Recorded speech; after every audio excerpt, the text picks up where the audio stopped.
ನಿರಂತರ ಹೋರಾಟದಿಂದ ಇವತ್ತಿನ ದಿವಸ ಬೆಳಗಾವಿ ಡಿ ಸಿ ಅವರು ಮತ್ತು ಎಸ್ ಪಿ ಅವರು ಎಲ್ಲ ಫ್ಯಾಕ್ಟ್ರಿ ಮಾಲಕರನ್ನ ಕರೆಸಿಕರಿಂದ ಅವ್ರು ಚರ್ಚೆ ಮಾಡಿದ್ರು. ಮೊನ್ನಿನ ದಿವಸ 3,000 ಮೇಲೆ ಬರೀ 50 ರೂಪಾಯಿ ಕೊಡ್ತೀವಿ ಅಂತೇಳಿ ಫ್ಯಾಕ್ಟ್ರಿ ಅವ್ರು ಅಂದಿದ್ರು. ಅದು ಭಾಳಷ್ಟು ನಮ್ಮ ರೈತ ಬಾಂಧವ್ರಿಗೆ ನೋವಾಗಿತ್ತು. ನೋವಾಗಿತ್ತು. ನಾವು ಏನು ಹೇಳಿದ್ವಪ್ಪ ಅಂತಂದ್ರೆ ಇಲ್ಲೇ ನಮ್ಮ ಸಮೀಪದ ಮಹಾರಾಷ್ಟ್ರದಾಗ 3,400, 3,500, 3,450, 3,600 ತಕ್ಕ ಕಬ್ಬಿನ ಬಿಲ್ ಕೊಡಾಕ್ತಾರೆ. ನಮ್ಮ ಕರ್ನಾಟಕದ ಬಾರ್ಡ್ರ್ 10 ಕಿಲೋಮೀಟ್ರ್ ಅಂತರವಾಗಿ. ಇವತ್ತು ನಮ್ಮ ಕರ್ನಾಟಕದಾಗ ಇವ್ರಿಗೆ ಯಾಕೆ ಅಷ್ಟು ಕೊಡೋಕ್ಕಾಗೋದಿಲ್ಲ ಅನ್ನುವಂಥ ಮಾತನ್ನು ನಾವು ಪ್ರಸ್ತಾಪ ಮಾಡಿದ್ವಿ. ಇವತ್ತು ಅಲ್ಲಿ ನಡೆದ ಘಟನೆ ಏನಪ್ಪ ಅಂತಂದ್ರೆ ಅವರ ಡಿ ಸಿ ಅವರ ಮತ್ತು ಎಸ್ ಪಿ ಅವರೊಂದು ಹೆಜ್ಜೆ ಮುಂದೆ ಬಂದ ಕೆರಿಂದ ಅವರಿಗೆ ಒಂದು 3,200 ತನಕ ನಾವು ಕೊಡೋಕೆ ಸಾಧ್ಯತೆ ಅನ್ನುವಂಥ ಮಾತು ಏನೈತಿ ಡಿ ಸಿ ಅವರು ಎಸ್ ಪಿ ಅವರಿಗೆ ಫ್ಯಾಕ್ಟ್ರಿ ಮಾಲಕ ಹೇಳಿದ್ದ. ಅದನ್ನು ಡಿ ಸಿ ಅವ್ರು ಏನಂದರು, ನಿಮಗೆ ಬರೀ ಅವರು 3,050 ಅಷ್ಟ ಅಂದಿದ್ರು, ನಾವು ಪ್ರಯತ್ನ ಮಾಡಿ 200 ತನಕ ಹೆಸರು ಕೊಡಾಕ್ತಿದ್ವು, ನಿಮಗೆ ಮತ್ತು ಅನುಕೂಲ ಆಯ್ತು, ನೀವು ಹೋರಾಟ ಹಿಂತಕ್ಕೋರಿ ಅನ್ನೋ ಮಾತು ಅವ್ರು ಅಂದರು. ಸರ ಹಂಗೆ ನಮಗೆ ಸಾಧ್ಯ ಇಲ್ಲ ಅಂತ ಹೇಳಿ ಅಂದಿಳು.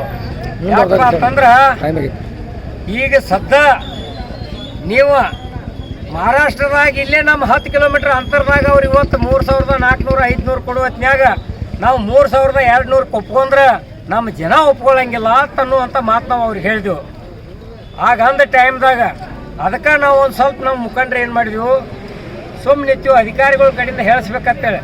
ಯಾಕಂತಂದ್ರೆ ಅವ್ರ ಜನ ಗಪ್ ಇರ್ತಿದ್ರು, ಲೀಡರ್ಗಳು ತಪ್ಪು ಮಾಡ್ರಿ ಅನ್ನಿಸ್ಕೋಬಾರ್ದು ಅನ್ನೋದಕ್ಕೆ ಡಿ ಸಿ ಅವ್ರಿಗೆ ಹಂಗೆ ಆಗಬಾರ್ದು ಅನ್ನೋ ಉದ್ದೇಶಕ್ಕಾಗಿ ನಾವೇನು ಮಾಡಿದೆವು, ನಮ್ಮ ಜನರ ಅಭಿಪ್ರಾಯ ನೇರವಾಗಿ ಅವರಿಗೆ ಗುರುತಾಗಲಿ ಅನ್ನೋ ಉದ್ದೇಶಕ್ಕಾಗಿ ಇಲ್ಲಿ ಬಂದವ್ರ ಈ ರೀತಿ 10.25ಕ್ಕೆ 3,100 ರೂಪಾಯಿ ಕೊಡ್ತೀವಿ ಅಂದವರು 10.25ಕ್ಕೆ 3,100 ಕೊಟ್ರೆ 11.25 ಇದ್ರೆ ಅದಕ್ಕೆ 3,200. ಎಷ್ಟೋ ಫ್ಯಾಕ್ಟ್ರಿ ಅವ್ರು 11ನೇ ಇಲ್ಲ ಅವರು. ಅಂದರೆ ಇವ್ರು ಹೇಳೋ ಲೆಕ್ಕ 3,150 ದಾಟಂಗಿಲ್ಲ.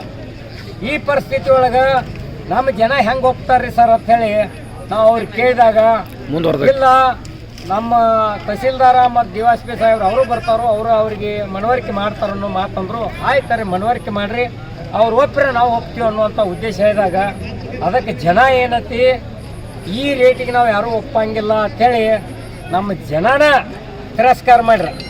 ಅದಕ್ಕೇನತಿ ನಮ್ಮ ಜನ ತಿರಸ್ಕಾರ ಮಾಡಿದಕ್ಕಾಗಿ ನಾವು ಮುಖಂಡ್ರು ಏನು ತೀರ್ಮಾನ ಮಾಡಿದ್ವಿ ಅಂದ್ರೆ, ನಾಳೆ ಕರ್ನಾಟಕ ರಾಜ್ಯೋತ್ಸವನ ಇಲ್ಲೇ ಗುರ್ಲಾಪುರ ಕ್ರಾಸ್ನಾಗ ಲಕ್ಷಾಂತರ ಜನ ಕೂಡಿ ರೈತರು ಎಲ್ಲರೂ ನಾವು ಮಾಡೋಣ ಅಂಥೇಳಿ ತೀರ್ಮಾನ ಮಾಡಿದೆವು. 2ನೇ ತಾರೀಕು ದಿವಸ ಎಸ್ ಪಿ ಅವರ ಡಿ ಸಿ ಅವರ ಇನ್ನೊಂದು ಸುತ್ತಿನ ಮಾತುಕತೆಗೆ ಫ್ಯಾಕ್ಟ್ರಿ ಅವ್ರನ್ನ ಕರೆಸಿಕರಿಂದ ನಾವು ಪ್ರಯತ್ನ ಮಾಡ್ತೀವಿ ಅನ್ನುವಂಥ ಭರವಸೆ ಕೊಟ್ಟರು. ಅದಕ್ಕೇನತಿ ಅವ್ರು 2ನೇ ತಾರೀಕು ದಿವಸ ಅವ್ರನ್ನ ಕರೆಸಿಕರಿಂದ ಯಾಕಪ್ಪ ಅಂತಂದ್ರೆ ಸಾಕಷ್ಟು ಎಲ್ಲನೂ ತುಟ್ಟಿಗ್ಯಾವ. ಇವತ್ತು ಪೆಟ್ರೋಲ್ ಆಯ್ತು, ಡೀಸೆಲ್ ಆಯ್ತು, ದಿನ ಬಳಕೆ ವಸ್ತುಗಳು ಎಲ್ಲ ತುಟ್ಟಿಗ್ಯಾವ. ಇವತ್ತು ಕೂಲಿಯವ್ರ ಪಗಾರ ಸಹಿತ ಈಗ ಅವರ ಘೋಷಣೆ ಮಾಡ್ಕೋತಾರೆ. ಇಲ್ಲಿವರೆಗೆ 200 ರೂಪಾಯಿ ಪಗಾರಲೆ ಬರ್ತದ್ರೆ ಈ ವರ್ಷ ಅವ್ರು ನಾವು 300 ಆದ್ರನ ಬರೋರಪ್ಪ ಅನ್ನುವಂಥದ್ದು ಅವತ್ತು ಈಗ ಅವ್ರ ಕೂಲಿಯವರು ತಮ್ಮ ಹಕ್ಕುಗಳನ್ನ ಅವ್ರು ಘೋಷಣೆ ಮಾಡ್ಕೋತಾರು. ಅದಕ್ಕೆ ನಾವೇನತಿ ನಮ್ಮ ಕಬ್ಬಿನ ಬೆಲೆ ಯಾವ ಘೋಷಣೆ ಮಾಡ್ಕೊಂಡು ಅನ್ನುವಂಥ ಮಾತು ಎಲ್ಲ ನಮ್ಮ ರೈತ ಮುಖಂಡರ ಭಾಳಷ್ಟು ವ್ಯಕ್ತಪಡಿಸಿದಾಗ ಆಯ್ತಪ್ಪ ಹೋರಾಟ ಮುಂದುವರ್ಸೋನು. ನಾಳೆ ಅಲ್ಲಿ ನಾಡ್ದೇನತಿ ಡಿ ಸಿ ಅವರ ಎಸ್ ಪಿ ಅವರ ಫ್ಯಾಕ್ಟ್ರಿ ಅವ್ರ ಕಡೆಯಿಂದ ಒಂದು ಒಳ್ಳೆ ರೇಟ್ ಹೊಡಿಸ್ಕರಿಂದ ಫ್ಯಾಕ್ಟ್ರಿ ಚಾಲು ಮಾಡೋಕೆ ಅವಕಾಶ ಮಾಡಿಕೊಡ್ಬೇಕಂತೇಳಿ ನಾವು ಅವರಲ್ಲಿ ವಿನಂತಿ ಮಾಡ್ಕೋತೀವಿ. ಕರ್ನಾಟಕ ರಾಜ್ಯ ರೈತ ಸಂಘಕ್ಕೆ